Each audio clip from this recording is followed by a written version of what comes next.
अस्सलाम वालेकुम। Lecture 14 cap 5 का स्टार्ट हो गया जी। मैंने बच्चों से कहा एक लेक्चर पीछे हैं, बाकी सीआर से और एफएआर से तो कहते हैं एक छुट्टी सीआर में दे दें। इसका सिलेबस बहुत कम है उसकी निस्बत, उस पर छुट्टी नहीं हो सकती। अच्छा जी,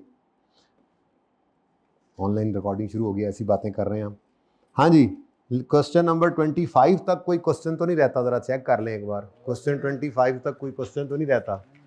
26 होमवर्क में था, पहले 26 था, फिर 28 था। 26 के अंदर एज सच तो कोई मसला नहीं था सिवाय इस पॉइंट के। अगर मैं ये पॉइंट डिस्कस कर दूं तो बाकी माफ़ी है मुझे।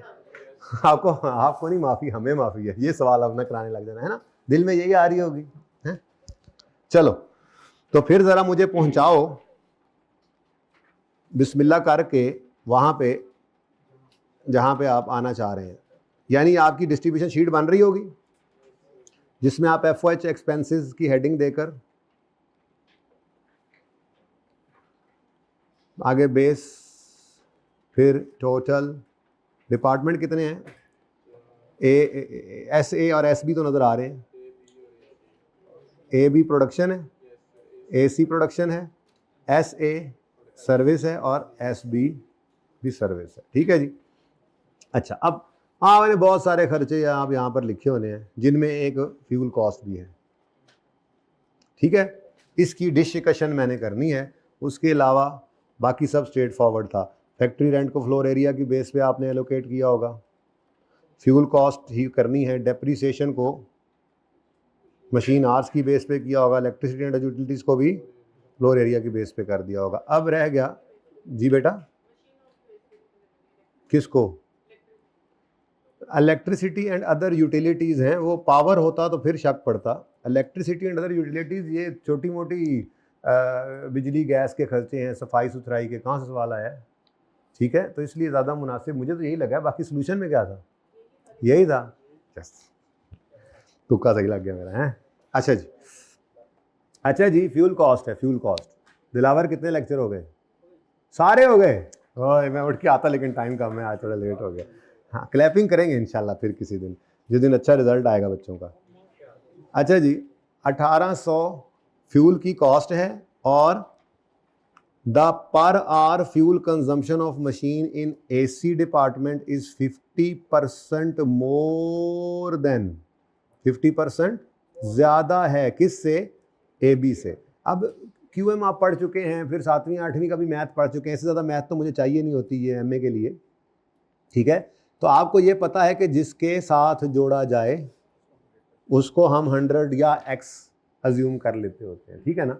असल में मामला ये है कि वो कह रहा है टोटल फ्यूल कॉस्ट तो 1800 आई है, लेकिन हम इसको यूं नहीं कर सकते कि आधा इधर और आधा इधर, बल्कि वो ये कह रहा है कि जो फ्यूल कंज्यूम हुआ है वो ए बी डिपार्टमेंट की मशीनें शायद ज़्यादा हैवी हैं ए सी डिपार्टमेंट की निस्बत, इसलिए कह रहा है, नहीं उलट के आ गया हूँ मैं, चलो एसी डिपार्टमेंट में जो फ्यूल कंजम्पशन है वो 50% ज़्यादा है ए बी से। इसका मतलब ए बी डिपार्टमेंट की मशीनें छोटी होंगी, एसी डिपार्टमेंट की मशीनें बड़ी होंगी।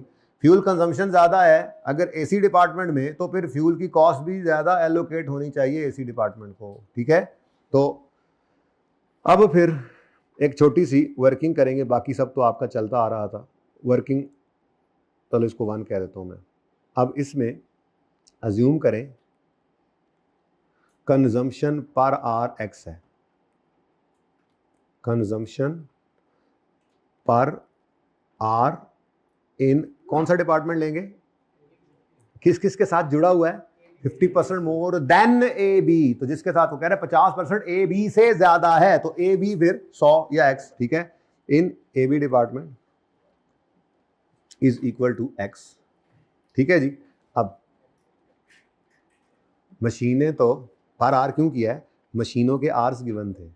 ए बी डिपार्टमेंट में मशीनें 22,000 घंटे चली हैं और ए सी डिपार्टमेंट में मशीनें 12,000 घंटे चली हैं। अब अगर ए सी डिपार्टमेंट की मशीनें बड़ी हैं तो 1 घंटा जब वो मशीन चलती है ए सी डिपार्टमेंट वाली तो वो ज़्यादा बिजली खाएगी, ए बी डिपार्टमेंट वाली कम बिजली खाएगी ना, पर आर।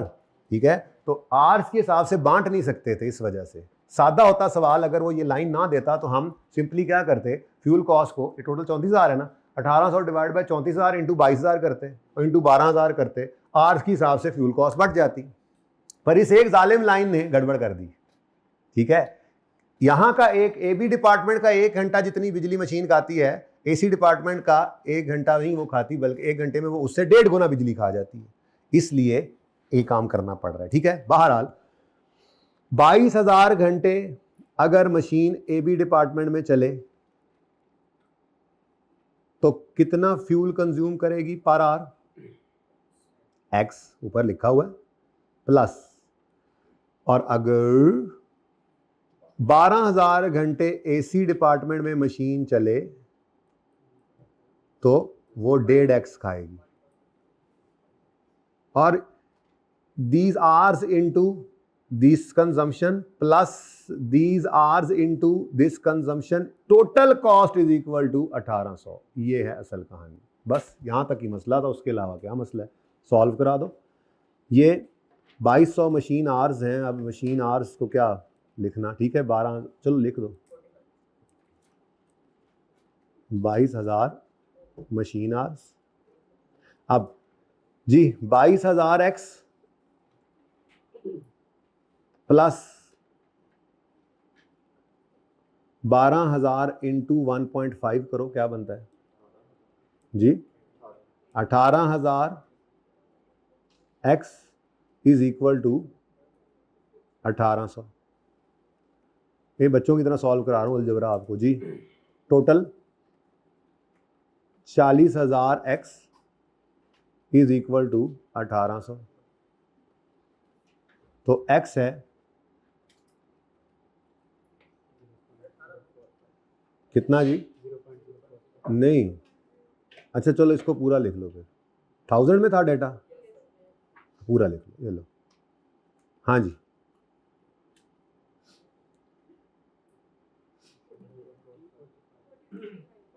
$45, मतलब कि मैं यूं कह लूं कि x क्या है जी? फ्यूल कॉस्ट,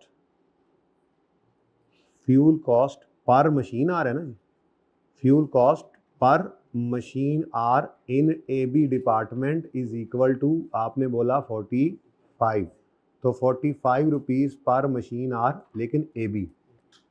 अब एबी डिपार्टमेंट में अगर मशीन 1 घंटा चले तो 45 रुपये खर्चा होता है फ्यूल का, जबकि फ्यूल कॉस्ट अगर आप निकालना चाहें पर मशीन आर एसी डिपार्टमेंट की, तो इसी 45 को 1.5 गुना कर दें, ₹67.5 पर मशीन आर, तो ये जनाब दोनों की कॉस्ट है। अब सिंपल, आर्स तो ऑलरेडी हमारे पास मौजूद हैं, तो एबी डिपार्टमेंट 22,000 घंटे मशीनें चली हैं और हर घंटे का 45 रुपये कॉस्ट हुआ, बोलो 99, बस 1000 में चला रहे हैं ना सवाल तो, और दूसरे में कितने घंटे चलिएगा ये मशीनें? अब मशीनों का असल घंटे बताने कितने? 12,000, और हर घंटे की कॉस्ट है 60। अच्छा, अब ये किसी भी तरह से निकाल लें, मुझे मसला नहीं जी। 810 इनका टोटल कर लें, बेशक 1800 ही होना।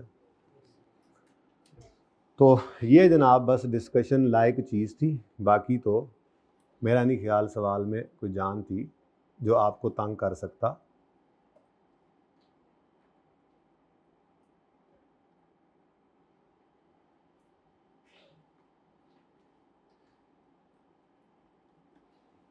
ठीक है जी,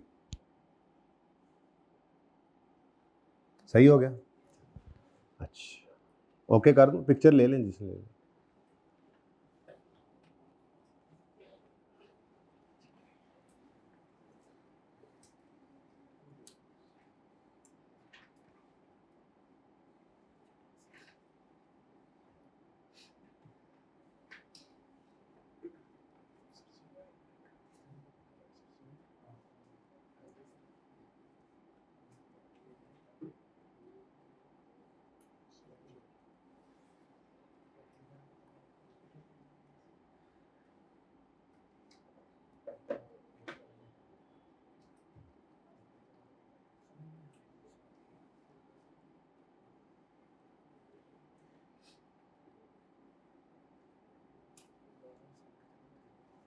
हाँ जी, चलें आगे। अच्छा जी, 26 ओके है, 27 मैंने करवा दिया था, 28 मैंने आपको होमवर्क में दिया था। जाग गया।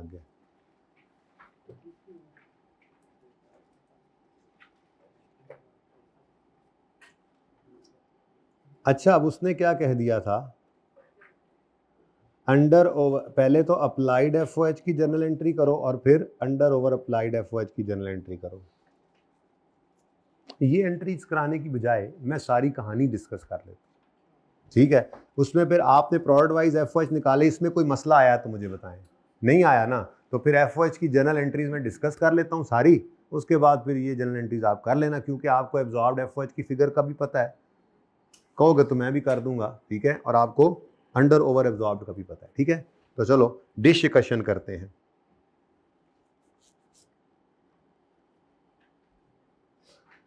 अच्छा, ऐसे एक बात है कि ये जो एंट्रीज हैं ये हमने इंशाल्लाह, मैंने आपको बताया था शायद शुरू में भी, ये हमने जाकर करनी है कॉस्ट फ्लो इन प्रोडक्शन के टॉपिक में, जो सबसे एंड पे करना है। तो बहरहाल कुछ चीज़ें इसमें मैं जब बताऊंगा आपको तो थोड़ा सा शायद वजनी लगे, परेशान नहीं होना उससे, ठीक है। एक कॉस्ट फ्लो थोड़ा सा बनाना पड़ेगा। आप मुझे ये बताएं, आपने परपेचुअल सिस्टम इन्वेंट्री का पढ़ा होगा इंट्रो R1 में, ठीक है, थोड़ा बहुत, उतना कि यहाँ पर भी मैं भी अपना पढ़ा लूँगा जितना मैंने पढ़ाना है, मैं एंट्री सिखाऊंगा आपको। हमें कॉस्ट में यूज़ ही परपेचुअल सिस्टम होता है, तो जब इन्वेंट्री वैल्यूएशन का चैप्टर आएगा ना तो वो पीरियोडिक परपेचुअल समझाऊंगा, लेकिन परपेचुअल सिस्टम की ही एंट्रीज हम करते हैं। बाल इतना सा फ़र्क तो आपको याद होगा कि अगर आपने कोई चीज़ खरीदी है for selling purpose, finish goods है, या आप मैन्युफैक्चरर हैं तो आपको पता है अब आप रॉ मटेरियल खरीदते हैं फॉर यूज़, तो आप खरीदने की एंट्री करेंगे परचेजेस डेबिट, कैश या क्रेडिटर क्रेडिट। अल्टरनेटिवली आप इसकी एंट्री कर सकते हैं, परपेचुअल सिस्टम यूज़ कर रहे हो तो इन्वेंट्री डेबिट। तो बस मैंने ये एंट्री करवानी थी, इन्वेंट्री डेबिट, कैश या क्रेडिटर क्रेडिट की एंट्री आती है ना। अच्छा, अब हमने बाजार से रॉ मटेरियल खरीदा फॉर यूज़, तो रॉ मटेरियल इन्वेंट्री का अकाउंट डेबिट हुआ, कुछ पहले से हमारे पास मटेरियल पड़ा था और कुछ हम खरीद लाए समझो उधार पे, तो क्या एंट्री बनी है ये, रॉ मटेरियल डेबिट क्रेडिटर। वो जब कॉस्ट फ्लो इन प्रोडक्शन का चैप्टर करेंगे ना तो मैं इसी तरह से सारी एंट्रीज कराऊंगा, रॉ मटेरियल की एंट्रीज जितनी रिलेटेड हैं, फिर उसके बाद लेबर की एंट्रीज होंगी, फिर एफओएच की एंट्रीज होंगी, फिर फिनिश गुड्स की एंट्रीज होंगी। तो बहरहाल थोड़ा बहुत गुजारा करना है अभी, ठीक है, फुल फ्लैज तो फिर नहीं, लेकिन काम अपना हो जाएगा। अच्छा, अब उसके बाद ना जी, ये रॉ मटेरियल है, क्या है, रॉ मटेरियल है, ठीक है, मतलब इसको हमने बेचना नहीं होता बल्कि यूज करना होता है, कंज्यूम करना होता है प्रोडक्शन डिपार्टमेंट में। अच्छा, उसके बाद हमारी जो फैक्ट्री थी, याद होगा आपको बेसिक्स में हमने लगाई थी, उस फैक्ट्री की बड़ी वाली चार दीवारी को दिमाग में लाओ, फैक्ट्री भी उसी में थी, सेलिंग एडमिन वाले भी उसी में। दिल कर रहा है आपका फैक्ट्री अपनी देखने का, जो आपने लगाई थी इतने चाव से, हैं जी, चाओ चाओ, चाइनीज में बात कर रहे हैं क्या, कितने गई साड़ी फैक्ट्री, ये रही। देखो भाई और बहने, इधर देखे साहब, R&D में लोग बैठे होंगे, HR वाले भी बैठे होंगे, आप लोग एडमिन अकाउंट्स वाले आप लोग भी बैठे होंगे, यहाँ सेल के का स्टाफ होगा, ये सब भी सैलरीज ले रहे होते हैं। फिर उसके बाद ये फैक्ट्री है, ये सब वर्कर्स सैलरीज ले रहे होते हैं, सैलरीज वेजेस अल्टरनेटिवली यूज़ करते हैं, ठीक है, पे रोल ही होता है ना ये सब का ही। सुपरवाइजर्स भी सैलरीज ले रहे होते हैं, गार्ड भी ले रहा है सैलरी, यहाँ पे एक मैनेजर होना चाहिए बड़ा सा, फैक्ट्री मैनेजर अलग से, वो भी सैलरी ले रहा होगा। तो सारी ऑर्गेनाइजेशन की सैलरीज इकट्ठी अगर कहीं किसी शीट के ऊपर होती है तो उसको कहते हैं पे रोल। क्या कहते हैं, उस पे रोल के ऊपर इस मजदूर से लेकर, वर्कर से लेकर, सुपरवाइजर से लेकर, गार्ड से लेकर, एडमिन डिपार्टमेंट डायरेक्टर्स तक की सैलरी उसी पे रोल के ऊपर होती है। वो पे रोल जब तैयार हो जाता है तो वो, मैं मिसाल दे रहा हूँ, बैंक से ट्रांसफर होती है, ठीक है, क्योंकि आपको पता ही होगा छोटे खर्चे कैश में अलाउ नहीं होते, अब तो टैक्स पढ़ लिया है ना आप लोगों ने, या पढ़ रहे होंगे तो पता लग जाएगा। एनीवेज, तो वो आप बैंक में पूरी अपनी सैलरी शीट बनाकर भेजते हैं और बैंक वाले फिर वहां से सैलरीज अकाउंट में ट्रांसफर कर देते हैं। ठीक है, तो ये जो पूरी ऑर्गेनाइजेशन की सैलरी शीट बनी, इसको कहते हैं पेरोल। क्या कहते हैं जी? अब जिस वक्त ये बड़ा वाला पेरोल बना है ना,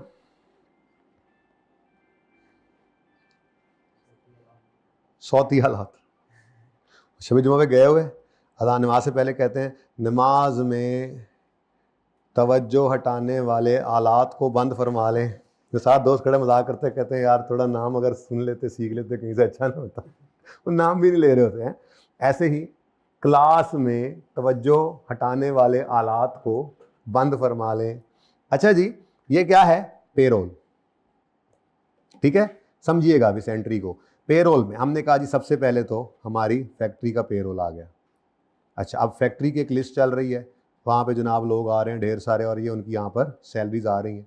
ऐसे ही चलते चलते फिर आगे एडमिन वाले आ गए, फिर आगे मार्केटिंग सेल वाले आ गए, फिर आगे अब HR वाले आ गए, अकाउंट्स वाले आ गए, एडमिन वगैरह सब कुछ ऐसे ही बस। ठीक है ना जी? तो ये सारी ऑर्गेनाइजेशन की सैलरीज इकट्ठी हो गई और यहाँ पर मसलन ये 1000 रुपया लिखा हुआ है। अब इस 1000 रुपये की कोई एंट्री मुझे करा दे। इसको पेरोल अकाउंट भी कह सकते हैं, इसको वेजेस अकाउंट भी कह सकते हैं, सैलरीज अकाउंट भी कह सकते हैं, पेरोल ही कह देते हैं। ठीक है, पेरोल अकाउंट डेबिट, कैश भी हो सकता है, पेएबल भी हो सकता है। अच्छा, फिर वहां पे जाकर सिखाऊंगा कुछ टैक्स निकालना हो तो उसकी अलग, उस यहाँ पे टैक्स पेएबल भी आता है, प्रोविडेंट फंड पेएबल भी आता है, वो करेंगे इंशाल्लाह जब इस टॉपिक में पहुंचेंगे। तो फिलहाल तो मैं आपको बताना ही चाह रहा था कि ये पेरोल की एंट्री हो गई 1000 रुपए से कैश डेबिट। ठीक है, अब ये क्या है? ये क्या है? ये डायरेक्ट लेबर है, डायरेक्ट वेजेस है, डायरेक्ट लेबर है या इनडायरेक्ट लेबर है? पहली बात, ये तो प्रोडक्शन से भी बाहर का इकट्ठा है, यानी ये सारी ऑर्गेनाइजेशन की सैलरीज है। फिर इसमें से जो प्रोडक्शन की है फैक्ट्री वाली, वो फिर दो तरह की होगी, डायरेक्ट वेजेस, इनडायरेक्ट वेजेस। फिर इसमें जो सेलिंग एडमिन वाले हैं उनकी अलग वेजेस हैं। अब ये पहली एंट्री सिर्फ मैंने आपको समझानी थी, यहां से लाके पेरोल का मतलब क्या है, पूरी ऑर्गेनाइजेशन की सैलरीज इस पे आ गई। ठीक है, यहां पे थे हम, पता नहीं ABC का टॉपिक शुरू होता है या नहीं होता, ये बात ही बड़ी अहम है। अच्छा, अब तो मैंने यहाँ पर वेजेस का अकाउंट, वेजेस या पेरोल जो भी कह लें, वेजेस अकाउंट कहते हैं। ठीक है, वेजेस का अकाउंट मैंने यहाँ पर लिखा और यहाँ पर मैंने लिखा जी वेजेस डेबिट कैश या पेएबल जो भी है वो क्रेडिट हो गया, और ये पूरा 1000 आ गया, यानी पूरी ऑर्गेनाइजेशन की सैलरीज ये आ गई। ठीक हो गया, यहां तक को मसला? अच्छा, अब एक अकाउंट है जिसको कहते हैं वर्क इन प्रोसेस अकाउंट। क्या जी? ये बेसिकली आपका एक टॉपिक है प्रोसेस कॉस्टिंग, वहां पे जाके आप बनाना सीखेंगे और सही तरीके से बनाएंगे, फिर उसी के बाद में एंट्रीज कर रहे होंगे। ठीक है, बहुत इंपॉर्टेंट टॉपिक है, मस्ट अपीयर क्वेश्चन इसमें से आता है। इस दफा ज्यादती कर गया तो और हॉट फेवरेट हो गया। आज से पहले ऐसा कभी हुआ नहीं था कि लॉन्ग क्वेश्चन में ये बड़ा क्वेश्चन ये ना आया हो, तो 15-18 नंबर का सवाल आता था। तो बहुत इंपॉर्टेंट टॉपिक है प्रोसेस कॉस्टिंग, पढ़ेंगे हम इंशाल्लाह। बड़े टॉपिक्स में सेकंड लास्ट, इसके पास स्टैंडर्ड कॉस्टिंग रह जाता होता है मेरा नॉर्मली अपनी तरतीब में चलूँ तो, फिर लेबर और इन्वेंट्री वैल्यूएशन और कॉस्ट इन प्रोडक्शन, यानी कि आखिरी महीने में जो टॉपिक आप कर रहे होंगे अपने सेशन के, उसमें एक प्रोसेस कॉस्टिंग होगा। बहुत इंपॉर्टेंट लेकिन बहुत आसान, 2 से 4 दिन के अंदर सेटिंग ऐसी हो जाती है। चलना इसमें 12-13 दिन होता है, तो वो 2-3 दिन के अंदर हाथ सीधा हो जाता है। उसके बाद ये कॉपी पेस्ट टाइप बन जाता है, जैसे FOH का चैप्टर था। ठीक है, तो बहरहाल मजबूरी ये है कि मैं आपको ये बताए बगैर, या तो मैं बिल्कुल छोड़ देता एंट्रीज यहाँ पर और एंड पे ही जाके मैं कहता जी पेंडिंग पेंडिंग, या फिर यहाँ पे कर लेते हैं।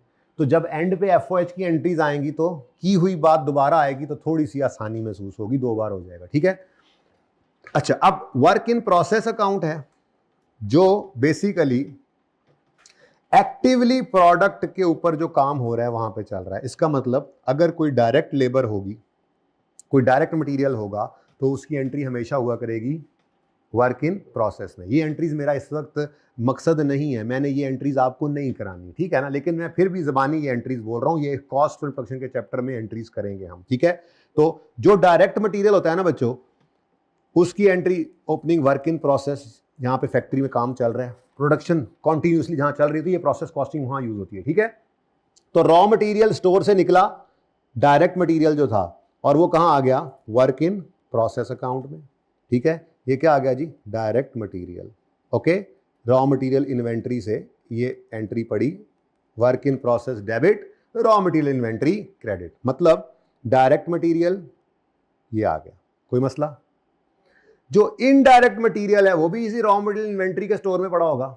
अब वो कहां जाएगा, वो क्या है, वही कहीं से आवाज आई है, वो क्या है, इनडायरेक्ट मटेरियल किसे कहते हैं, एफओएच को। तो एफओएच का लेजर, असल में मैंने ये एंट्री करानी थी, ठीक है। तो एफओएच का अकाउंट आपके सामने बना रहा हूं, बस ये आज ही बना रहा हूं, उसके बाद एंट्री समझ आ जाएगी, एंट्री कर लिया करेंगे, ठीक है। तो एफओएच का अकाउंट ओपन हुआ। लेजर आपको बहुत अच्छे लगते हैं, ये प्रोसेस कॉस्टिंग इसीलिए लेजर से करवाता हूं, अकाउंटेंट्स है ना, लेजर में कंफर्टेबल हो जाते हैं, ठीक है। अब जो इनडायरेक्ट मटेरियल है उसकी एंट्री पड़ेगी एफओएच का अकाउंट डेबिट और इनडायरेक्ट, तो ये कहां चला गया जी, एफओएच के अकाउंट में। तो ये एफओएच के अकाउंट में कहां से आया, ये इनडायरेक्ट मटेरियल है, रॉ मटेरियल इन्वेंट्री से आ गया, ठीक है। अच्छा उसके बाद, अच्छा अब ये एक्चुअल एफओएच होगा, ये एक्चुअल रॉ मटेरियल है या एब्जॉर्ब्ड एफओएच होंगे, ये एक्चुअल हैं, एक्चुअल, ठीक है ना। अच्छा ऐसे ही बच्चों वेजेस सारी ऑर्गेनाइजेशन की आई पड़ी हैं। अब इसमें जो फैक्ट्री वाली प्रोडक्शन वेजेस हैं वो कॉस्ट ऑफ सेल, फैक्ट्री का कॉस्ट, फैक्ट्री कॉस्ट का पार्ट बनती हैं। तो जो डायरेक्ट वेजेस होंगी वो वर्क इन प्रोसेस। अब ये वहां जाके हेल्प हो जाएगी इससे, लेकिन ये इस टॉपिक से रेलेवेंट, इस टॉपिक में सिर्फ ये रेलेवेंट था, लेकिन पूरी कहानी ना करें तो मजा नहीं आता, ठीक है। तो यहां से हमने निकाली एक फिगर, जो डायरेक्ट लेबर थी, जो डायरेक्ट लेबर थी वो वर्क इन प्रोसेस में चली जाएगी। अब देखो हमने क्या किया, सारे पेरोल को, पहले तो सवाल कहीं खो दिया हमने, हाँ, सारे पेरोल को हमने वेजेस अकाउंट के अंदर डेबिट कर दिया। अब वहां से रेलेवेंट, ये समझ लो एक शॉपर है जो हमने भर लिया है, डिफरेंट बच्चों के लिए मैंने गिफ्ट्स ले लिए हैं, ठीक है, कुछ निकाल निकाल के। तो इसी तरह से ये सारी वेजेस इसके अंदर हमने वेजेस अकाउंट में भर ली। डायरेक्ट वेजेस निकाल के वर्क इन प्रोसेस, इनडायरेक्ट निकाल के एफओएच, सेलिंग वाली निकाल के सेलिंग एक्सपेंस, एडमिन वाली निकाल के एडमिन एक्सपेंस, हर जगह पे रेलेवेंट जगह पे इसको पहुंचा देंगे। पर जब पेरोल रिकॉर्ड करते हैं तो उसको पेरोल अकाउंट के अंदर किया जाता है इकट्ठा, ठीक है, सही है। ये आपको मैकेनिज्म बता रहा हूं। तो ये जनाब वेजेस अकाउंट क्रेडिट हुआ, और ये क्या आ गया जी, डायरेक्ट लेबर। ये कहां से आया जी, ये वेजेस अकाउंट से आया है। तो इसकी डबल एंट्री वहीं पे पढ़ेंगे उस चैप्टर में, इसलिए इधर रेलेवेंट है नहीं, वैसे बहरहाल कर दें तो हर्ज कोई नहीं है, अभी थोड़ी सी बात। तो एंट्री बनी work in process debit, wages का अकाउंट क्रेडिट। और जो इनडायरेक्ट लेबर होगी वो कहां जाएगी जी, एफओएच के अकाउंट में, ठीक है।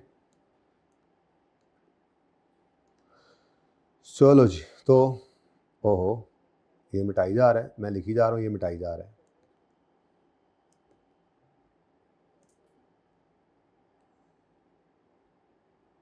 जी बच्चों, इनडायरेक्ट एफओएच में डेबिट और वेजेस अकाउंट में से क्रेडिट हो गया, ठीक है जी। तो ये जनाब यहाँ पे आ गया सीधा ही, ओके। अब ये पता लग रहा है कि ये एक्चुअल खर्चे हैं, तो एफओएच के अंदर मैं आपको एक्चुअल एफओएच की एंट्री भी करा दूंगा। अभी फर्क क्या पड़ता है, तो एक्चुअल एफओएच की एंट्री ये होती है, एफओएच का account debit, inventory credit, indirect material से वेजेस क्रेडिट, फिर डेप्रीसिएशन अगर चार्ज किया तो वो उसकी एंट्री भी एफओएच डेबिट, अक्यूमुलेट डेप्शन क्रेडिट, ऐसे कोई खर्चा पे नहीं किया तो पेबल क्रेडिट, कोई बिजली का बिल आ गया तो एफओएच डेबिट, पेबल या कैश क्रेडिट, तो सारी एंट्री एक्चुअल एफओएच की डेबिट साइड पे पड़ रही होती है, ठीक है।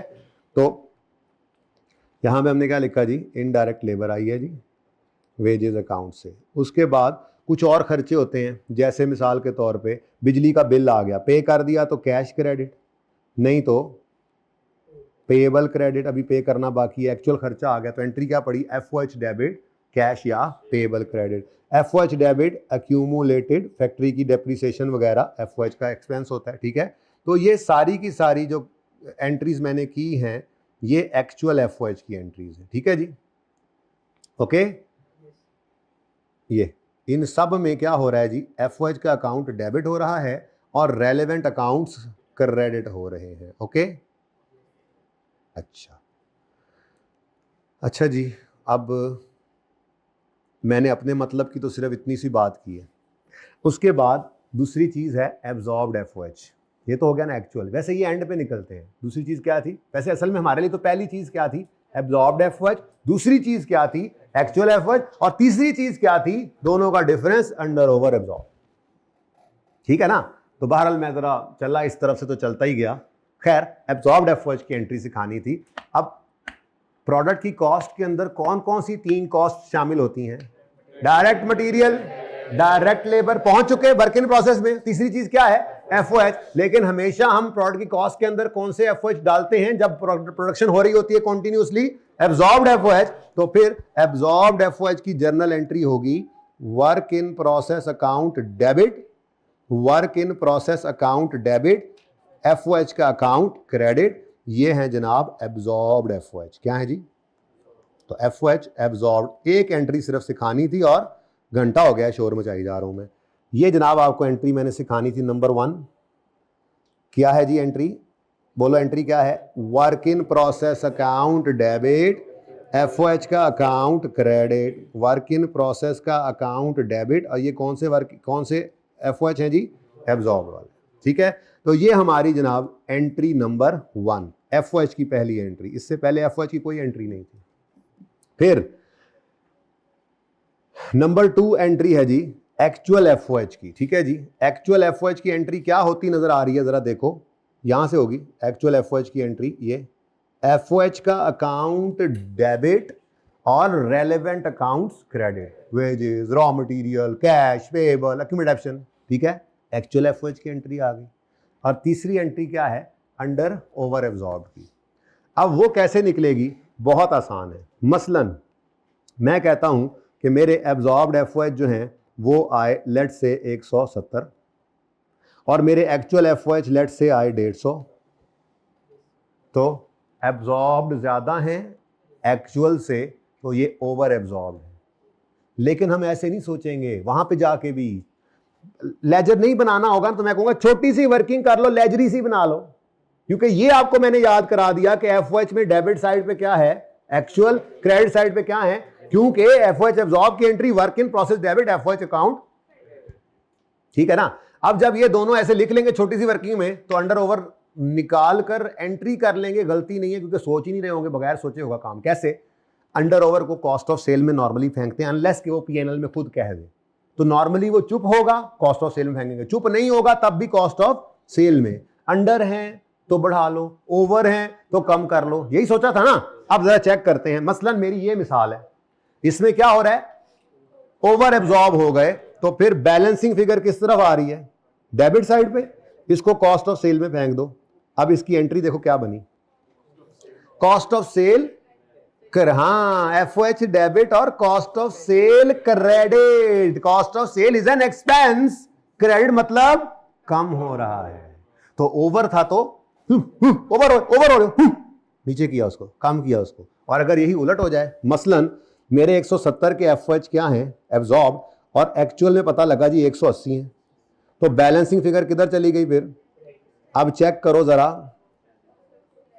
10 रुपए से एंट्री क्या बनी? एफओएच का अकाउंट क्रेडिट और cost of sale debit. Under absorbed थे, कम रिकॉर्ड किए थे, तो मजीद बढ़ाओ। कॉस्ट ऑफ सेल डेबिट हो रही है, एक्सपेंस डेबिट मतलब एक्सपेंस बढ़ रहा है। तो ये जनाब अंडर ओवर एब्जॉर्ब की एंट्री भी आ गई। तो एफओएच की टोटल 3 एंट्रीज हैं।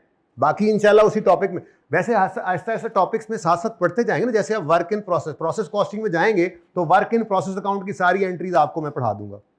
खैर उसमें से 3 तो आज बता भी दी। यहाँ से चीजें बन के निकलती हैं, फिनिश गुड्स में जाती हैं, क्लोजिंग वर्क इन प्रोसेस आता है, फिर वर्क इन प्रोसेस के अंदर नॉर्मल लॉस, अब नॉर्मल लॉस, वो एंट्रीज हैं, वो सारी इस चैप्टर में हम सीखेंगे।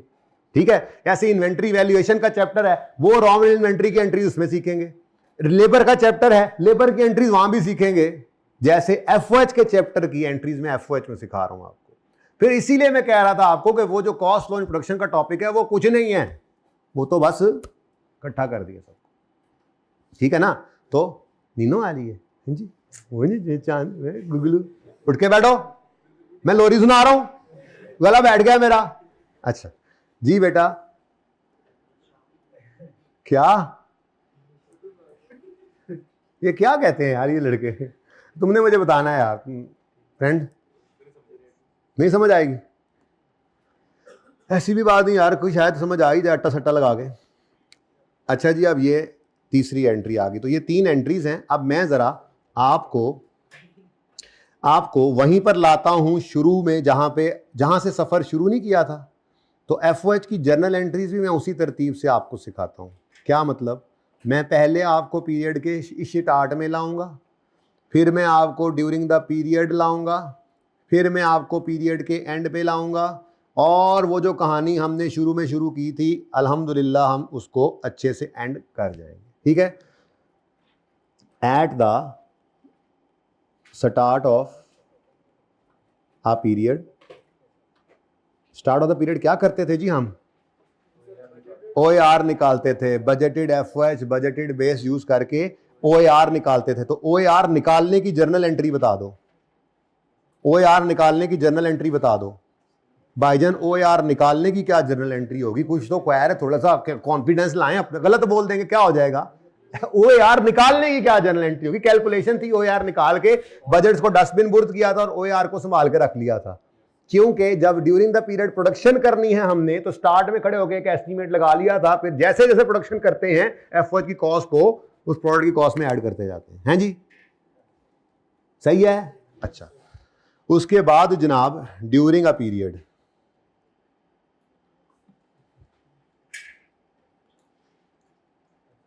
ड्यूरिंग अ पीरियड हम एब्जॉर्ब्ड एफओएच को, मतलब OAR की बेस पे एफओएच को क्या करते होते थे? प्रोडक्ट की कॉस्ट में एब्जॉर्ब करवाते थे। ऐसे ही है जी। तो ड्यूरिंग अ पीरियड एब्जॉर्ब करवाने एफओएच, तो फिर एब्जॉर्ब्ड एफओएच की तो अभी अभी आपको एंट्री सिखाई है, छुपा दी है मैंने, आपने रजिस्टर देखे बगैर बताना है। दिमाग में वर्क इन प्रोसेस का अकाउंट आ जाएगा। वर्क इन प्रोसेस में एफओएच डेबिट होते हैं एब्जॉर्ब वाले, और एफओएच अकाउंट, तो ये एंट्री है। एब्जॉर्ब्ड एफओएच की एंट्री सीखी हमने। ठीक है? तो एफओएच आर एब्जॉर्ब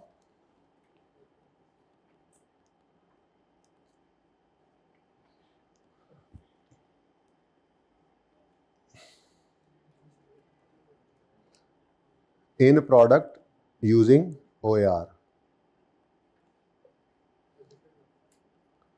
OAR होता ही बजटेड है। ठीक है?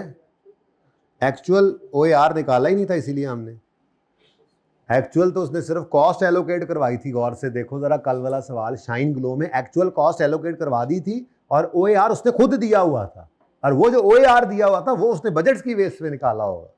OAR का overhead absorption rate means pre determined rate estimated at start of the period. जाके डेफिनेशन पढ़ो, जो आपने अभी तक पढ़ा ही नहीं चैप्टर।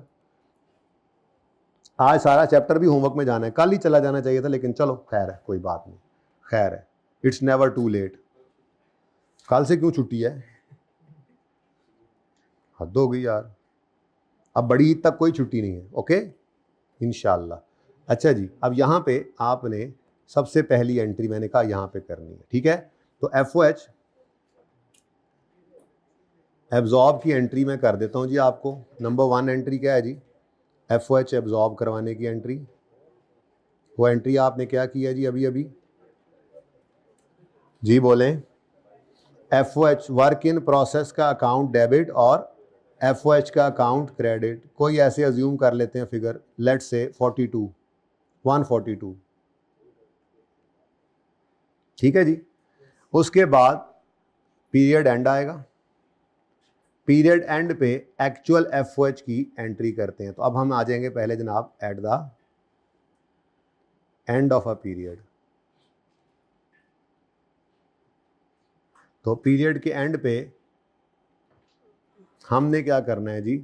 एक्चुअल एफओएच को रिकॉर्ड करना होगा। ठीक है जी? पीरियड एंड पे क्या करेंगे जी? रिकॉर्ड करेंगे एक्चुअल एफओएच, और ये हमें अपने बिल्स वगैरह से मिल जाएंगे, एक्चुअल बिल्स से। ठीक है? तो रिकॉर्ड एक्चुअल एफओएच। तो एक्चुअल एफओएच की एंट्री आपकी पीरियड एंड पे होगी। ठीक है जी? तो नंबर 2 एंट्री हो गई एक्चुअल एफओएच। बताइए क्या एंट्री होगी? एफओएच का अकाउंट डेबिट, कैश, पेबल, लटरम पटरम क्रेडिट। ठीक है? एफओएच का अकाउंट डेबिट, कैश एटसेट्रा ना लिख दूं, जगह तंग है, क्रेडिट। ठीक है जी? ये कर लें मसलन 150, ठीक है जी। तो ये जनाब आपकी नंबर 2 एंट्री आ गई, FOH की दूसरी एंट्री हो गई। तीसरी एंट्री FOH की क्या करेंगे जी आप, FOH के वेरिएंस की, अंडर भी हो सकता है ओवर भी, ठीक है। तो FOH का वेरिएंस, तो ये एंट्री नंबर 3 है। इसमें अब दो सिचुएशंस बन सकती हैं, ये वेरिएंस अंडर एब्जॉर्ब भी हो सकता है, ओवर एब्जॉर्ब भी हो सकता है। तो अगर ज़्यादा एब्जॉर्ब करवा लिए हैं, हमारे ज़्यादा है ना, नहीं कम थे, चलो खैर पहले वही बना लेंगे, ओवर एब्जॉर्ब। और दूसरा सिचुएशन क्या हो सकता है जी, अंडर एब्जॉर्ब। तो ये आप कह रहे थे एंट्रीज, तो मैंने कहा था कल करेंगे ना एंट्रीज, तो आराम सुकून से करने वाला काम था ना, भागम भाग में करने वाला तो नहीं था, ठीक है। अच्छा, अब ये सिचुएशन चेक करो, वर्क इन, अच्छा बताओ अंडर, ये मेरी एग्जांपल के अंदर मुझे बताओ अंडर एब्जॉर्ब्ड हैं या ओवर एब्जॉर्ब्ड हैं। खबरदार किसी ने डायरेक्ट बोला तो आज के बाद जिंदगी में कभी नहीं बोलना, इजाजत ही नहीं है आप लोगों को, इजाजत ही नहीं है। छोटा सा लेजर बनाएंगे, किसका, FOH का, छोटू सा, बिल्कुल छोटू सा लेजर, ठीक है जी, जिसमें आप कोई अंग्रेजी ना लिखें, मुझे कोई परवाह नहीं है, मैंने आपसे अंग्रेजी को नहीं लिखवानी, ठीक है।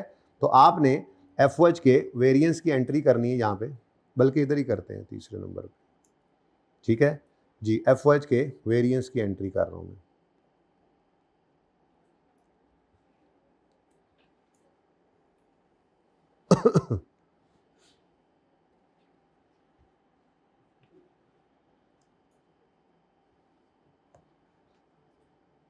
चल, FOH के वेरिएंस की एंट्री होने लगी है जी।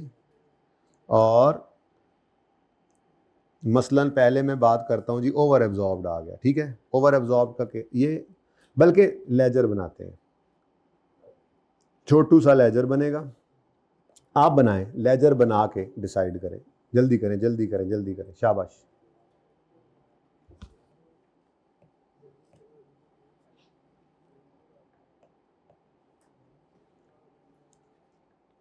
जी, छोटी सी वर्किंग हमने बनाई, FOH का अकाउंट ओपन किया, और इसमें हम अंग्रेजी शंग्रेजी को नहीं लिखेंगे, छोटी सी वर्किंग जो पर्चे में करेंगे ना, इसलिए करेंगे कि हमसे गलती ना हो जाए कहीं, ठीक है।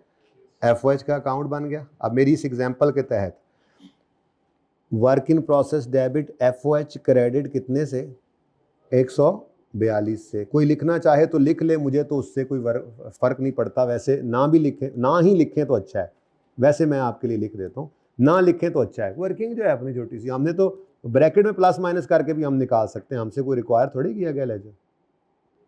दूसरा क्या हो रहा है जी, FOH का अकाउंट डेबिट और cash payable credit.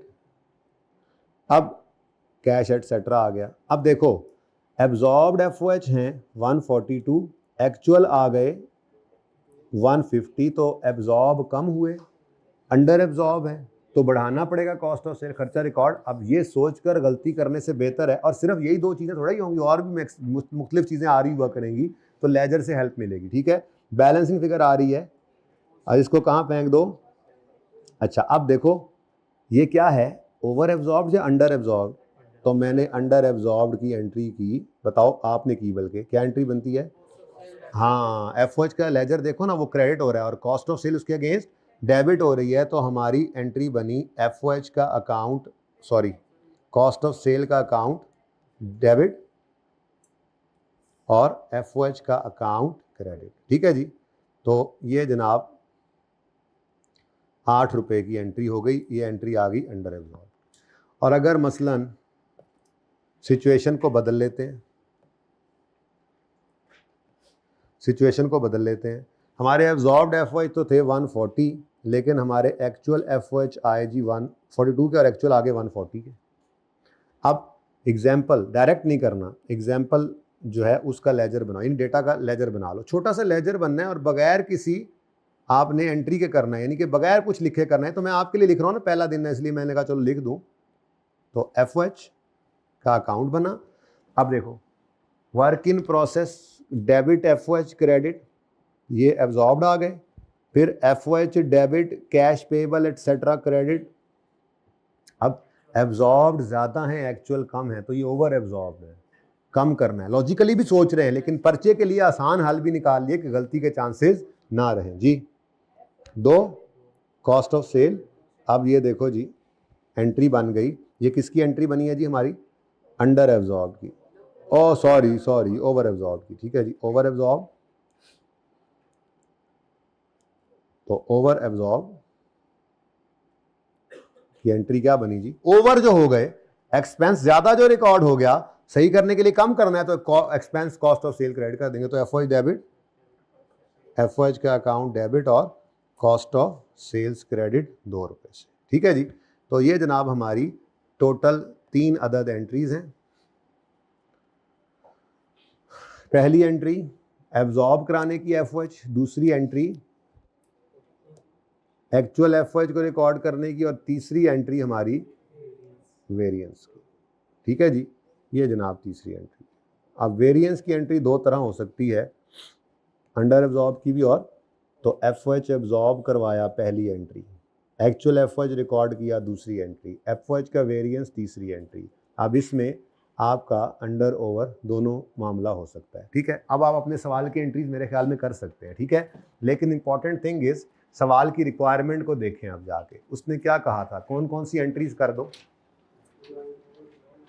Applied overheads की करो, मतलब उसने ये एंट्री मांगी है और ये एंट्री नहीं करवाई, कैलकुलेशन से जो अंडर ओवर निकला हुआ है उसकी एंट्री करवा ली, ठीक है। तो अंडर है या ओवर है उसकी एंट्री कर लेनी है आपने, ओके। तो ये जनाब आपकी ये फुल पिक्चर है, अगर कोई फुल ले सके तो, वरना ये है हमारी एंट्रीज की बात। तो जब हम किसी और टॉपिक में एफओएच की एंट्रीज की ज़रूरत पड़ेगी, जाया करेंगे, तो मैं इसी चैप्टर का यही सफ़ा ओपन किया करूँगा फॉर रेफरेंस पर्पस, नोट किया, ताकि बवक्ते ज़रूरत सनद रहे और काम आए, आप लोग मुकर ना सके। एक्चुअल क्या यार, तो नीचे भी कर लो ना 140, यार क्या करते हो यार।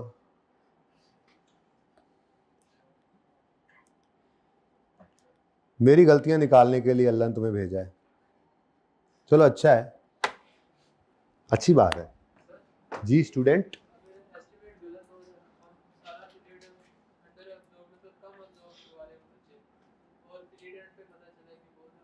तो फिर बेटा इतना फर्क नहीं होता कि दिन रात में बदल जाए, एस्टिमेशन में थोड़ा बहुत फर्क होता है, और पीरियड एंड पे ही खड़े होकर हम प्रॉफिट स्टेटमेंट बनाते हैं, मार्जिनल एब्जॉर्प्शन में देखेंगे तो उसी वक्त ही प्रॉफिट और लॉस अकाउंट बनाना है, तो उसमें एडजस्टमेंट कर देते हैं। हाँ, तो चीज़ें बेचने के ऊपर यही होगा कि प्रॉफिट मिसाल के तौर पे पर यूनिट 10 रुपए की बजाय 9.5 आ जाएगा या 10.5 आ जाएगा। नहीं, वो लॉस नहीं होता, प्रॉफिट कम ज़्यादा होता है, एस्टीमेट है ना, फिर क्या कर सकते हैं आप। पीरियड एंड पे खड़े होकर मसला हल हो गया, चीज़ें क्लियर हो गई, तो कोई मसला नहीं है। ये मैंने कहा नहीं हो जाएगा कि दिन रात में बदल जाए, ऐसे थोड़ा ही है कि आपने एफओएच अज्यूम किए थे, एस्टीमेट लगाए थे 10 लाख होंगे और वो 10 करोड़ आ गए, ऐसा तो नहीं हो सकता ना। तो 10 लाख से 11 हो जाएगा या 9 हो जाएगा तो कोई फर्क नहीं पड़ता। पीरियड एंड पे जब प्रॉफिट स्टेटमेंट बनेगी, मार्जिनल एब्जॉर्प्शन में देखोगे तो प्रॉफिट एंड लॉस अकाउंट में प्रॉफिट निकल आएगा, उसमें एडजस्टमेंट हो जाएगी, कोई मसला नहीं, ठीक है। असल में इसलिए भी प्रोडक्ट की कॉस्ट में पहले पता होनी चाहिए कि हमने उसके ऊपर मुनासिब प्रॉफिट रख के सेलिंग प्राइस डिटरमिन की होती है ना। तो अगर हमने 100 रुपये का एक यूनिट बनाना है तो 150 का बेच रहे हैं, अब अगर थोड़ी एस्टिमेशन चेंज की वजह से वो 100 के बजाय 105 का बन जाए या 95 का बन जाए, तो वही प्रॉफिट में एडजस्टमेंट हो जाएगी। फर्क क्या, सेलिंग प्राइस को तो नहीं छेड़ते ना, हमने अपना मार्जिन रखा ही होता है सेलिंग प्राइस के लिए।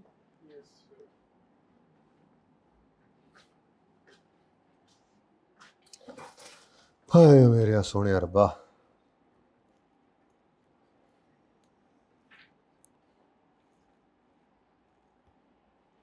यार ये फैसल वाला मैंने अभी भी नहीं पढ़ा, ओके पढ़ूंगा तो फिर ओके ओके करेंगे। चलें जी, अब ये 8वां ओके है, इसकी एंट्रीज करके देख लेना, सोल्यूशन मौजूद होगा इसका, ठीक है। मसला तो नहीं आया था, ये उल्टा आसान था, इसके अंदर उसने, अच्छा इसमें भी यूनिट्स ही थे, नहीं ये आर्स गिवन थे, यानी परसेंटेज ऑफ वर्क गिवन थी ना बेटा। क्या अल्फा, सुनो ना, फैब्रिकेशन में अल्फा पे 70% काम हुआ है और फिनिशिंग डिपार्टमेंट ने अल्फा के ऊपर 60% काम किया है, तो ये इसी बेस के ऊपर ही बांटना। ये ज़्यादा मुनासिब बेस है। मैंने प्रेफरेंस भी आपको बताई थी, इसीलिए तो लिख लेता हूँ मैं चीज़ें, वक्त ज़रूरत सनद रहता है और काम आता है। Number of hours work given हो या परसेंटेज ऑफ वर्क डन हो, नहीं तो फिर प्रोडक्शन यूनिट्स की तरफ जाना है। ठीक है, ज़्यादा बेहतर पता लग रहा था।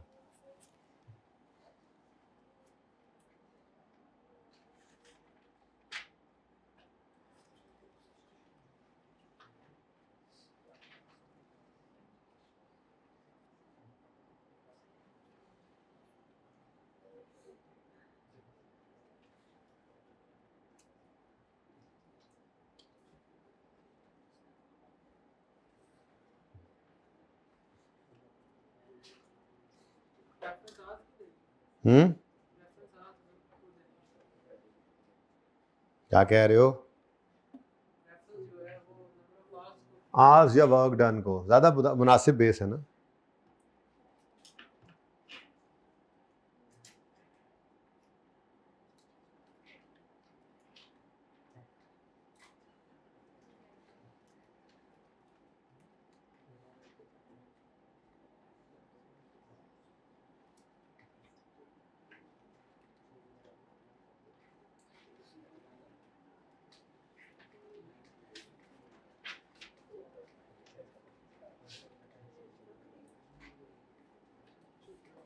हाँ जी, सही है।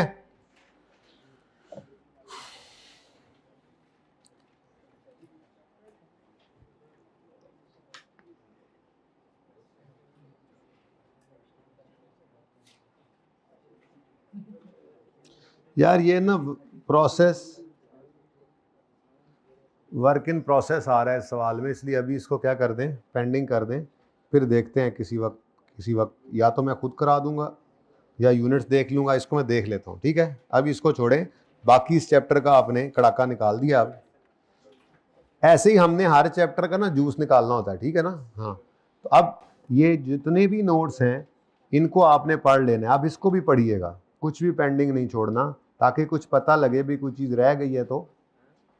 उसके बाद ना आपने एक और एफर्ट भी करनी है इस दफ़ा, ICAP की किताब ओपन करनी है और उसका FOH का चैप्टर, क्योंकि वो ही चैप्टर पहला है, बेसिक्स तो है नहीं। हाँ, वो अलग बात है कि हमने जो बेसिक्स में पढ़ा है FOH के चैप्टर में वो भी पढ़ा होगा, वो बेसिक्स के साथ ही बेसिकली उसी में बेसिक्स एक तरह से हैं।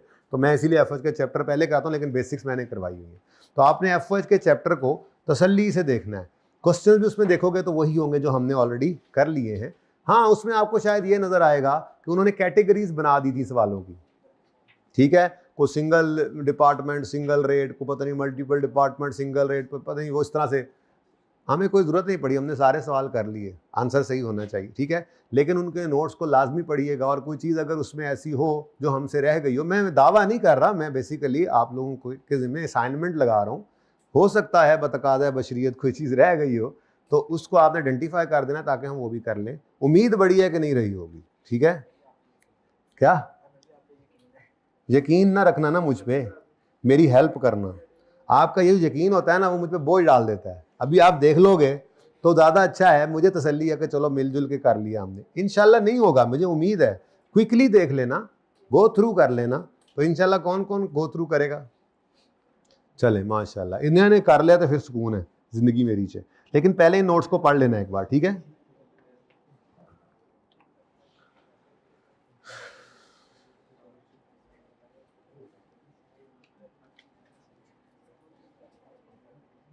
नहीं क्या, ये जिसने मुझे अल्लाह हाफिज किया है ना, सारे मिल के इसको क्लास से निकाल दो। ये नाफरमान है।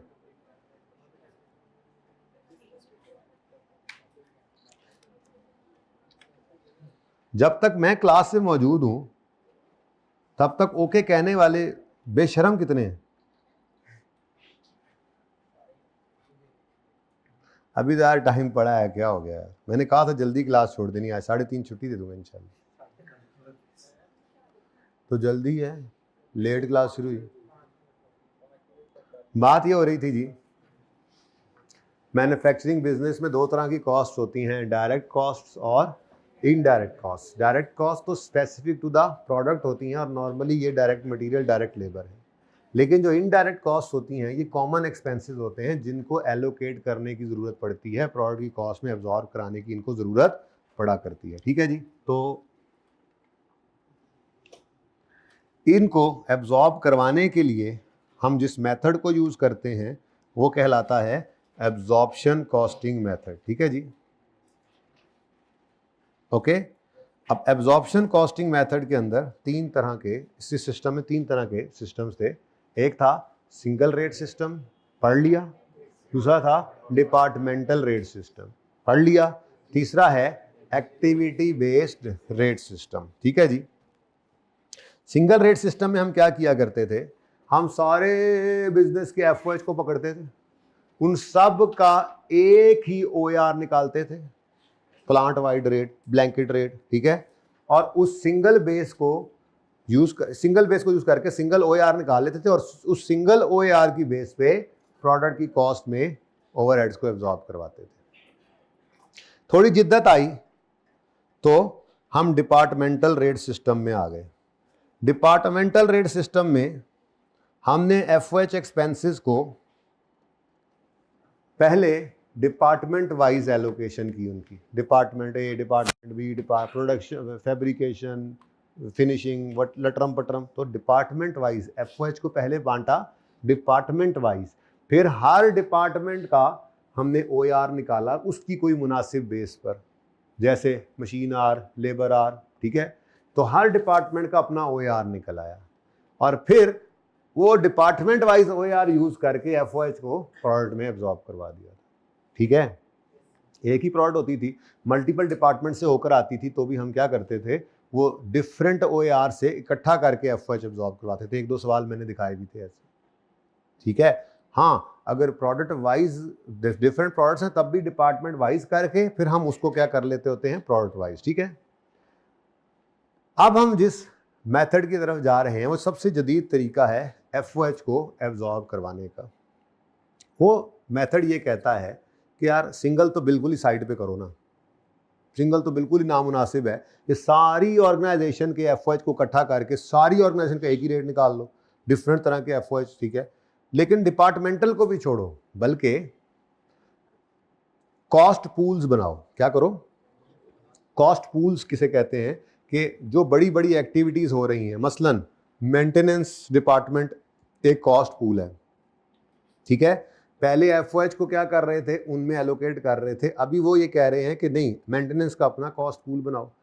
सेटअप, अब ये ना जिद्दत आ गई चीज़ों में। ठीक है, मशीन सेटअप करते हैं, हर दफ़ा प्रोडक्शन रन करने के लिए प्रोडक्शन सेटअप करना पड़ता है, मशीन को साफ सूफ करके टाकी टूकी मार के, मतलब ब्लैक मार्कर पहले प्रोड्यूस हो रहे थे तो फिर उसको बंद करके फिर हम ब्लू बनाते हैं, फिर उसको बंद करते हैं तो मशीनें साफ, तो डिफरेंट सेटअप्स होते हैं। ठीक है, फिर इंस्पेक्शन एक बहुत बड़ा काम है। तो डिफरेंट कॉस्ट पूल्स बेसिकली वही एफओएच एक्सपेंसेस हैं।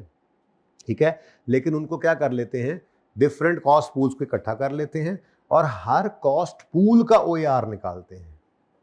सबसे पहले हमने क्या किया, सिंगल ओआर, उसको तो साइड पे कर दो। फिर क्या किया हमने, डिपार्टमेंटल ओआर निकाल दो, अब उसको भी साइड पे कर दे। अब हम क्या करेंगे, हर एक्टिविटी का अपना ओआर निकलेगा। मसलन इंस्पेक्शन एक बड़ा पूल है, एक बड़ी एक्टिविटी हो रही है, तो इंस्पेक्शन रिलेटेड सारी कॉस्ट को एक जगह इकट्ठा करेंगे, ये इंस्पेक्शन का कॉस्ट पूल बन गया। फिर कोई मुनासिब बेस ढूंढेंगे, हमने कहा जी इंस्पेक्शन आवर्स।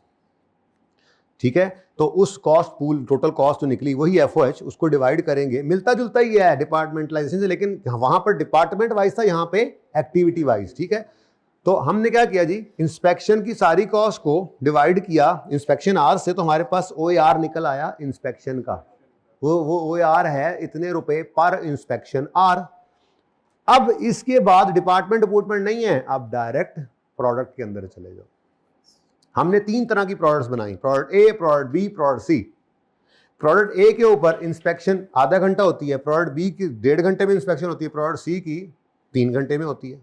तो जिसने जितना एक्टिविटी को यूज किया उतना इंस्पेक्शन की एफओएच को उसमें चार्ज कर देते हैं। ठीक है, ये कहलाता है एक्टिविटी बेस्ड रेट सिस्टम। इसमें हमने क्या करना है जी, इसमें हमने क्या करना है जी, एफओएच एक्सपेंसेस को डिपार्टमेंट वाइज नहीं बांटना, बल्कि एफओएच एक्सपेंसेस एक्टिविटीज के अंदर पूल क्रिएट कर लेंगे। हर एक्टिविटी का अपना पूल क्रिएट कर लिया और फिर हर एक्टिविटी, हर पूल का अपनी मुनासिब बेस के हिसाब से एक OAR निकाल लिया। अब ये इंस्पेक्शन का OAR है, डिपार्टमेंट ABC का नहीं है।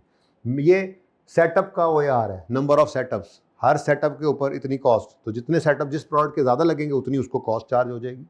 मेंटेनेंस के अपने, तो इसी तरह से हर कॉस्ट पूल का अपना रेट निकलेगा और फिर वहाँ से हम किधर चले जाएंगे, प्रोडक्ट की कॉस्ट में। मकसद तो वही है कि FOH की कॉस्ट को प्रोडक्ट की कॉस्ट का हिस्सा बनाना। ठीक है, ये कुछ समझ आया थोड़ा सा?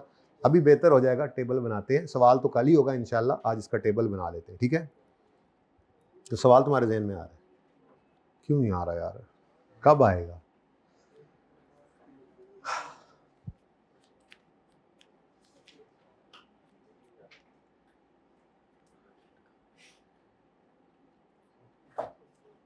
पिक्चर ले लो, नोट कर लो, मर्जी है।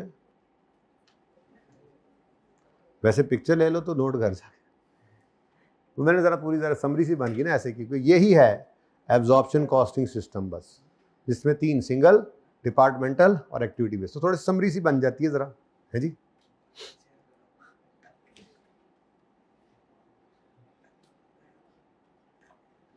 अच्छा जी, अब इसमें क्या फॉर्मेट होगा हमारा, वर्किंग कैसे होगी वो देख ले ज़रा। बहुत ही आसान टॉपिक, ठीक है, लेकिन इजी नहीं लेना है। पहले बच्चे इजी लिया करते थे, सवाल इसमें से आते नहीं थे। मैंने पहले दिन दिखाया था ना आपको, ठहरो ज़रा, वापस चलें जहाँ से सफ़र शुरू किया था। ये पहले, इससे भी पहले काफ़ी दफ़ा नहीं आया हुआ था, बच्चों ने लिफ्ट नहीं कराई, फिर एकदम से आ गया। फिर एक अटैम्प्ट छूटा, बच्चों ने कहा, फिर वही ट्रेंड शुरू करने लगा जी, फिर आ गया। स्प्रिंग में आ रहा है वैसे, हैं, ऑटम में भी आ सकता है, चेक तो करो ज़रा छोड़ के इसको, जो छोड़ोगे वो तो ज़रूर आएगा इंशाअल्लाह।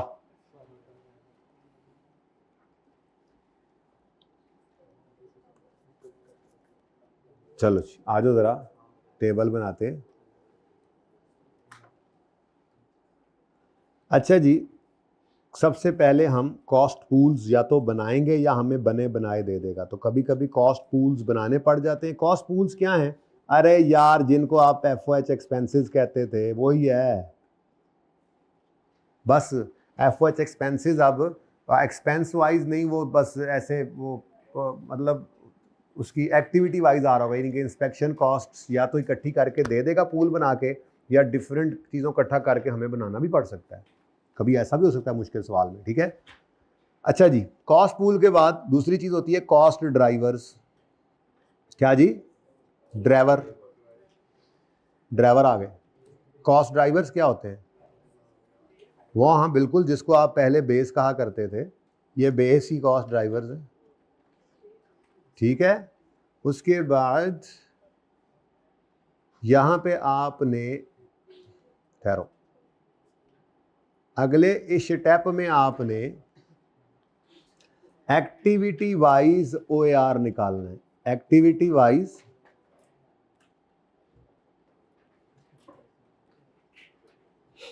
FOH का रेट निकाल लेंगे, जिसको OAR कहते थे आप।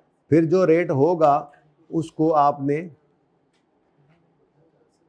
निकालना कैसे है? आप करोगे total cost of cost pool, total cost of cost pool divided by total quantity of driver, total volume या टोटल क्वांटिटी ऑफ ड्राइवर। यानी इंस्पेक्शन कॉस्ट का एक पूल बन गया, और फिर टोटल उसकी बेस आपने कही जी इंस्पेक्शन आवर्स होगी, तो टोटल इंस्पेक्शन आवर्स पे उसको डिवाइड करके कॉस्ट पर इंस्पेक्शन आवर निकाल ली। उसके बाद आपने डायरेक्ट प्रोडक्ट को एलोकेट करने OAR, और उसकी बेस क्या होगी? वही जो FOH रेट आपने पीछे निकाला होगा, उसको मल्टीप्लाई किससे करोगे? एक्चुअल एक्टिविटी परफॉर्म्ड से। यानी काम तो वही चल रहा है ना जी। तो ABCD जितनी प्रोडक्ट्स भी हों उतनी आती जाएंगी आगे। तो ये जनाब हमारा टेबल होगा। ठीक है जी, और भाई समझ आई बात कुछ? अब आई कैप क्या करता है, आई कैप इसको अपना अलग वर्किंग में कर लेता है। तो आई कैप के सॉल्यूशंस का फॉर्मेट होता है cost pool, cost driver, A B C D, जितनी प्रोडक्ट्स भी हों। तो मैं ज़रा इसको बीच में ही कर देता होता हूँ, आपकी मर्जी है, जैसे मर्जी कर लें, ठीक है। मैं तो ऐसे ही करूँगा। मसलन मेंटेनेंस कॉस्ट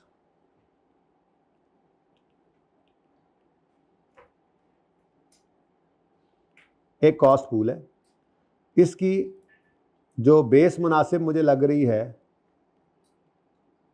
वो है टोटल मेंटेनेंस आवर्स। अब OAR कैसे निकलेगा, टोटल मेंटेनेंस, अब जाहिर है ये बजटेड कॉस्ट ही है, ठीक है, बजटेड कॉस्ट होती है, ठीक है। Total maintenance cost, total budgeted maintenance cost divided by total maintenance hours, total maintenance hours.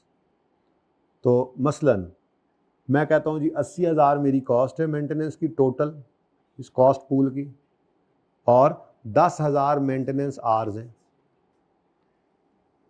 ज़रा राउंड राउंड रहे ना, 16, ओहो सॉरी, 10,000 मेंटेनेंस आवर्स हैं। तो आंसर क्या आ गया जी, बोले, ₹8 पर मेंटेनेंस आवर, ₹8 पर मेंटेनेंस आवर। अब कुछ समझ आया। अब उसके बाद प्रोडक्ट ए पर हमारे मेंटेनेंस आवर्स जितने लगे, प्रोडक्ट बी पर जितने लगे, सी पर जितने लगे, तो वो हम क्या करते जाएंगे, मेंटेनेंस कॉस्ट को उसमें ऐड करते जाएंगे। समझ आती है बात।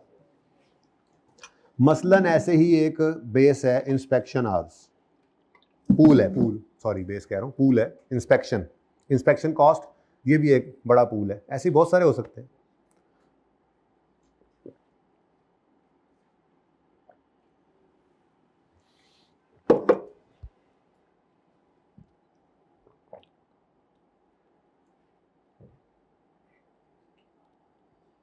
जी टोटल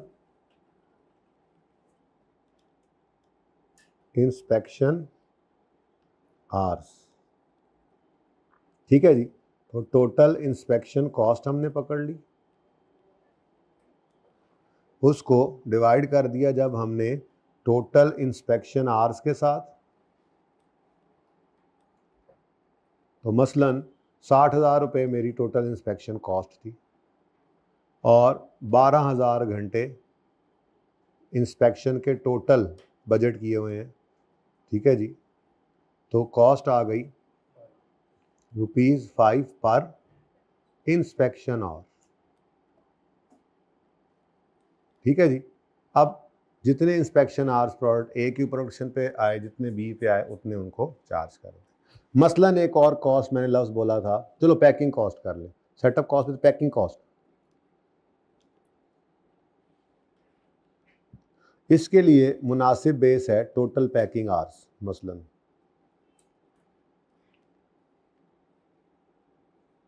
तो टोटल पैकिंग कॉस्ट जो है वो बजटेड पैकिंग कॉस्ट, डिवाइड कर देंगे इसको टोटल पैकिंग आवर्स के साथ। मेरे ख्याल में समझ आ गई है बात। मसलन मेरे पास ये कॉस्ट है 8 लाख, बड़ी कॉस्ट है जी, और आवर्स हैं 80,000, ये भी 10 हो जाना, चलो 10 तो कोई भी नहीं है ना जी। 80,000 पैकिंग पे आवर्स मेरे लगे हैं, तो ये जनाब ₹10 पर पैकिंग आवर। अब डिफरेंट प्रोडक्ट पे डिफरेंट आवर्स लगते हैं, उनकी पैकिंग डिफरेंट होती है, ठीक है जी। अब ये कर लेने के बाद मेरे पास प्रोडक्ट वाइज FOH निकल आएंगे डायरेक्ट ही। बात समझ आई। ये क्या आ गया मेरे पास, प्रोडक्ट वाइज FOH आ गए।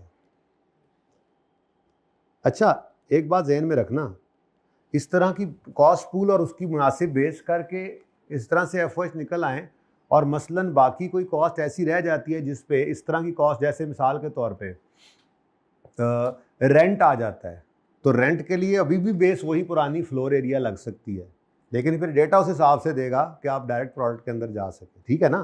तो अगर ये पुरानी कोई बेस किसी तरह से लग जाए तो वो भी लग सकती है, कोई हर्ज नहीं है उसमें, कोई खर्चा ऐसा भी हो सकता है।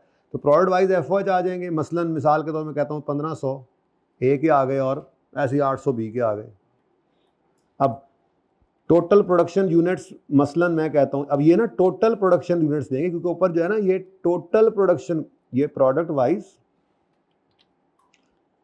सॉरी पूरा लिखना चाहिए था, टोटल एफओएच कॉस्ट आई है, प्रोडक्ट वाइज पर यूनिट नहीं आई, जितने ए प्रोड्यूस है उसकी कॉस्ट आ गई, तो ये total product wise total FOH की कॉस्ट आ गई। प्रोडक्शन यूनिट से डिवाइड कर दें, मसलन हमने कहा जी 10,000 यूनिट, 10 यूनिट्स इसके बनाए हैं और 8 इसके बनाए हैं, तो ओ आर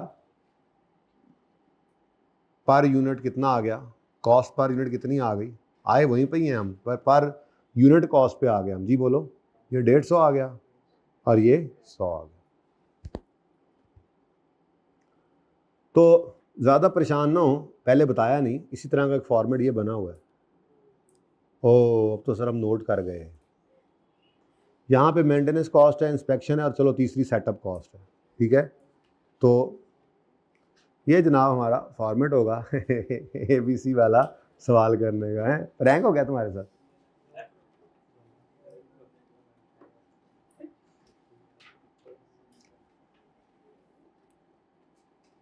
अच्छा जी, अब थोड़ी सी बात और कर लें ताकि फिर कल ज़्यादा ब्रेक ना लगे, कुछ थोड़ी सी प्रैक्टिस हो जाए, बस 5-7 मिनट, फिर छुट्टी देता हूँ, ठीक है।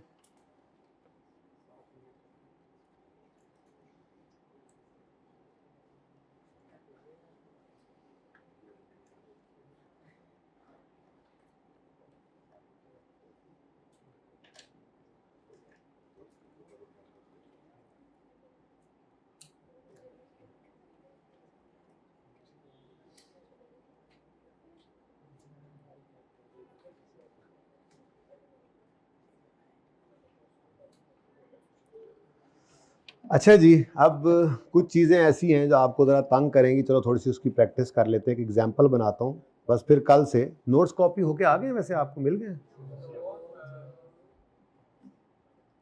भाई, ज़रा पॉज करिएगा। अच्छा जी, मैं एक मिसाल बना रहा हूँ जी कि प्रोडक्शन यूनिट्स जो हैं वो, हम प्रोडक्ट ए भी बना रहे हैं, बी भी बना रहे हैं, सी भी बना रहे हैं, 3 प्रोडक्ट्स बना रहे हैं और हमने तीनों के 150 यूनिट्स बनाए, लेकिन हर प्रोडक्ट की चूँकि नेचर अलग होती है तो इंस्पेक्शन आवर्स पर यूनिट, ए के ऊपर आधा घंटा इंस्पेक्शन आवर्स लगते हैं, इंस्पेक्टर का आधा घंटा लगता है, बी के ऊपर मसलन 1.5 घंटा लगता है, सी के ऊपर 1 घंटा लगता है। अगली बात, it is the policy of company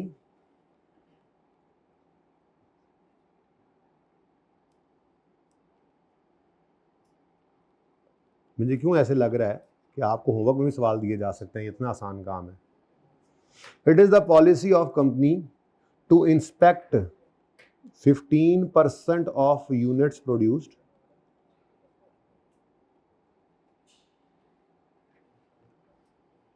of product A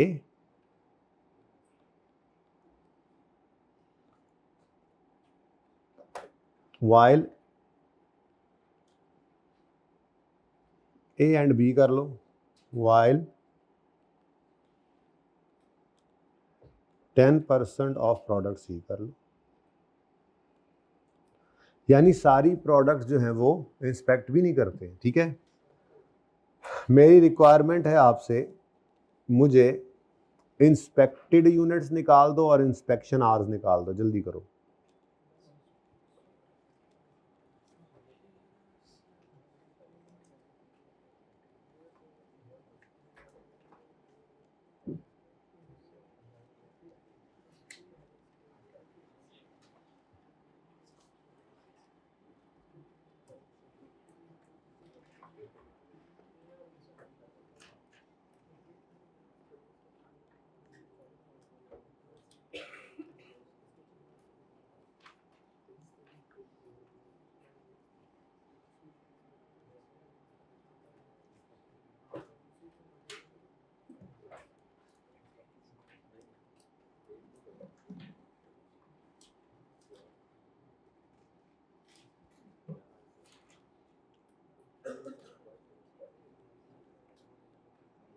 भाई बहुत सिंपल सा सवाल है।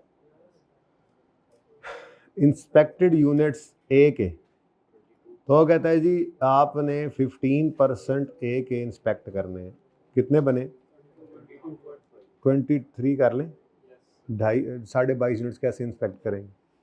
अच्छा इधर ही वर्किंग कर लेता हूँ मैं, इधर तो पूरी नहीं आएगी। ये जनाब कैसे निकाला आपने? 150 इंटू 15%। बी के भी तो 150 इंटू 15%, और सी के 150 लेकिन 10%। ठीक है जी, तो कितने आ गए? 15। अच्छा जी, उसके बाद इंस्पेक्शन आवर्स, तो ये आपको इस तरह से बस काम करना पड़ना। इंस्पेक्शन आवर्स हैं तो वो कहता है जी 0.5, एक यूनिट पर 0.5 आवर लगता है इंस्पेक्टर का ए के लिए, तो 23 यूनिट्स हैं इंटू जी ना 0.5 इंटू 0.5 कराओ ना जी। अब अपना बताओ 11.5 आवर्स आ गए, इसको 11.5 रहने दो, चलो ठीक है। नेक्स्ट जी 23 हैं, लेकिन अब इसके ऊपर तो देखो ऊपर सबके यूनिट सेम थे, इंस्पेक्टेड यूनिट सेम नहीं भी निकल सकते, फिर इंस्पेक्टेड यूनिट सेम भी हों इंस्पेक्शन आर सेम नहीं निकल सकते, क्योंकि हर प्रोडक्ट के इंस्पेक्शन या ऊपर आर्स डिफरेंट लग सकते हैं जी। 35.35 इधर तो जोर लाए दसिया सी मुंडिया। अगला 15 इंटू 1 तो 15 आ गया, चलो ये मैं ही बता देता। ऐसे ही प्रोडक्शन सेटअप्स होते हैं, प्रोडक्शन रन होते हैं, तो उसकी एग्जांपल अब कल करा दूंगा, लेकिन मुझे कुछ यूं महसूस हो रहा है कि क्वेश्चन 1, 2 और 3 आप ट्राई कर सकते हैं। नोट्स क्यों नहीं आए अभी तक भाई? उनसे पूछो कितनी देर है कॉपी में, हो सकता है आ जाए, नहीं आए तो फिर आपको बचत हो जाएगी, आ गए तो आपकी जो है वो कमबख्ती आ जाएगी। बाकी ऑनलाइन वाले क्वेश्चन 1, 2 और 3 को ट्राई कीजिएगा, ठीक है जी। अल्लाह हाफिज़।